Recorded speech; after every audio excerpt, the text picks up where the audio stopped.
Good afternoon to you. Today we will continue with the economy.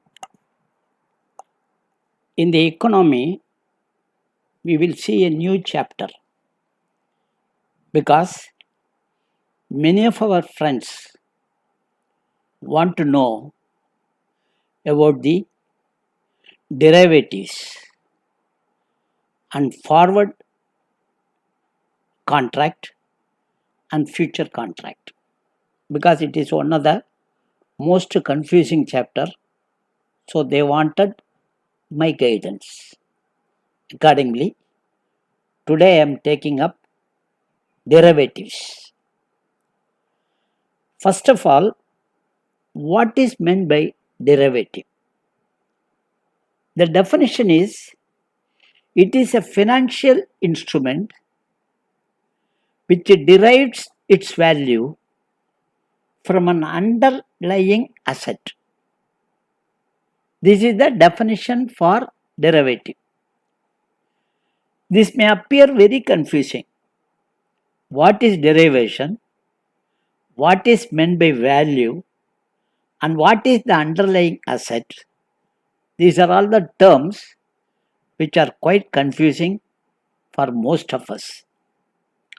To explain this term easily, let me give an example.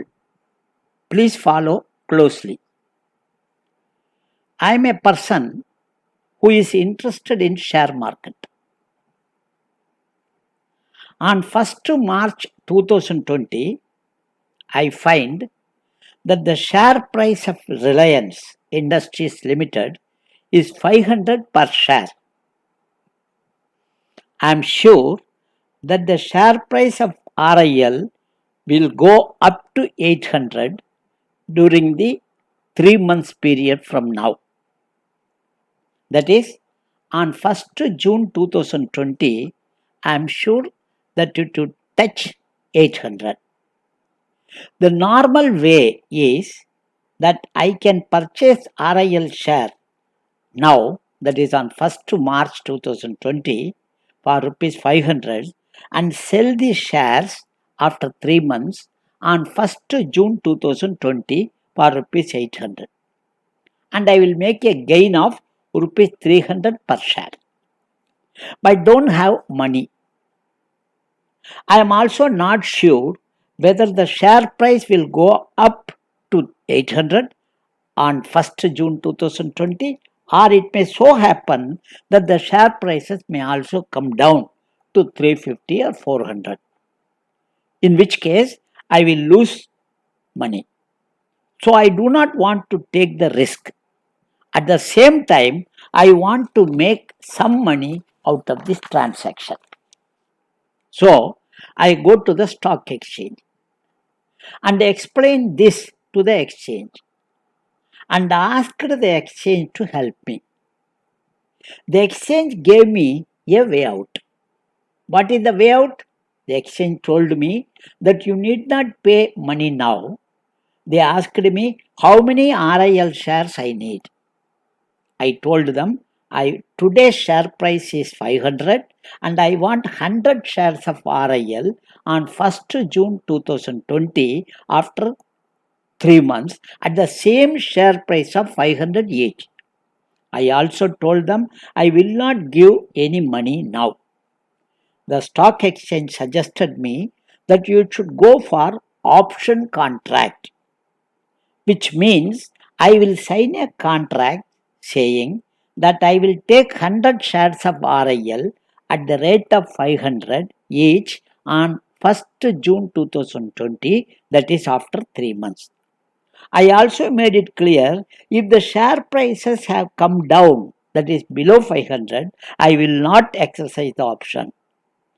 And I have the right to buy but no obligation. I made it very clear. The exchange told me for the option contract, I should also pay a premium of 5% of the total share value in advance. 5% is nothing for me. I immediately agreed and paid rupees 2500 as premium for 100 shares of RIL at the rate of 500 per share. Now, the exchange signed a contract and gave the contract document which is called option contract. On 5th March 2020, I found that the RIL share has gone up to 550. My friend Shyam came to my house and I explained to him. And I also told him that I have gained 50 rupees in 2 days. And I also told him I paid only rupees for 25 per share and I purchased 100 shares of, at the rate of 500 for each share. Now the share price has gone up to 550. In 3 days, I earned 500 rupees. I can go to the stock exchange now and take 500 rupees. Shyam told me he will pay me for 40 rupees instead of 25. He said, I will pay you 40 rupees and give me and transfer me this option contract in his name. Remember, option contract is a negotiable instrument and it can be transferred to any number of people. I can transfer to Shyam, Shyam can transfer to Ram, Ram can transfer to Krishna, Krishna can transfer to anybody else. So it is a what is known as negotiable instrument. Now the option contract, kindly remember, kindly see carefully. Now the option contract by itself has no value. Its value is derived from the underlying asset. What is the underlying asset? RIL share. That is Reliance Industries share. So, whenever the share price of RIL goes up, the value of option contract also goes up. If the share price of RIL comes down, now the value of option contract also comes down. Now read the definition which I told you in the first instance. It is a financial instrument. The derivative is a financial instrument. What is meant by financial instrument? In our example, option contract, which derives its value 500, 550, 400, 430 from an underlying asset. What is the underlying asset? RIL share. The above transaction, the person who is holding the option is called option holder or option buyer. The rate at which he wanted the share is called exercise price or strike price. And the money which is deposited by him is called premium. The transaction is done through stock exchange. With this, I am sure you would have understood the meaning of derivatives. Now, your question may be, who will take, when you know clearly that a RIL share is going to be up, who will take a chance of betting that it will go down? Yes, there are people, but it is not our lookout. It is the lookout of the stock exchange to find out the people who wanted to bet that the RIL share will come down. So, to match the option buyer and the option seller is the job of stock exchange, for whom we give the margin money at the same time brokerage charges.